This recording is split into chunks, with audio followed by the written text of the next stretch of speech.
नमस्कार, मैं हूं आपके साथ अनुष्का और आप देख रहे हैं निष्कर्ष भारत।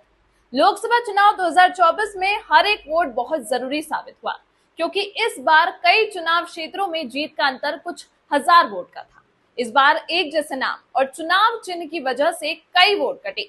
बिहार को ही देख लीजिए। काराकाट, बक्सर, बांका, मुजफ्फरपुर और पूर्वी चंपारण लोकसभा सीटों पर हूबहू एक जैसे ही नाम के कई प्रत्याशी चुनाव में उतरे। इससे हुआ ये कि जब मतदाता अपना वोट डालने बूथ पर गए तब अनजाने में डमी प्रत्याशी को वोट दे बैठे। महाराष्ट्र के कई सीटों पर भी समान नाम और एक जैसे चुनाव सिंबल ने शरद पवार की एनसीपी को चोट पहुंचाई।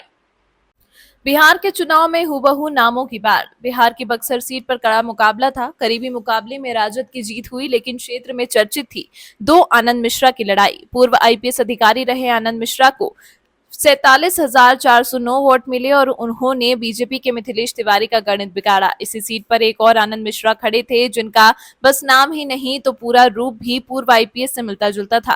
दूसरे आनंद मिश्रा को 2,834 वोट मिले। बिहार की काराकाट सीट पर विजय हुई सीपीआई माले के राजाराम सिंह के सामने एक और राजाराम सिंह चुनाव लड़ रहे थे। काराकाट की त्रिकोणीय लड़ाई में राजाराम सिंह ने सीपीआई माले के 21,383 वोट काटे। बांका में भी ऐसे ही हूबहू नामों का सिलसिला चला। बांका की सीट पर दो जयप्रकाश यादव चुनाव के मैदान में थे। हालांकि राजद के प्रत्याशी के नाम में मामूली अंतर था।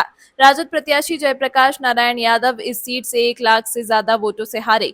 पूर्वी चंपारण सीट के लिए लगी ईवीएम मशीन पर राजेश नाम की भीड़ उमड़ी। इस सीट से 4 राजेश नाम के प्रत्याशियों ने अपना नसीब आजमाया, लेकिन जीत किसी को नहीं मिली।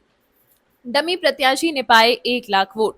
महाराष्ट्र में भी मामला बड़ा उलझा हुआ था। पिछले कुछ सालों में नेता और पार्टियों के बनते बिगड़ते रिश्तों से आम मतदाता भी गड़बड़ा गया। इस चुनाव में नए सिंबल के साथ शिवसेना, उद्धव बाला साहेब ठाकरे और एनसीपी शरद चंद्र पवार के लोगों के बीच गए, लेकिन ईवीएम पर शरद पवार की एनसीपी के नए सिंबल तुतारी बजाता आदमी की तरह हूबहू पिपानी का भी सिंबल निर्दलीय प्रत्याशी को मिला हुआ था।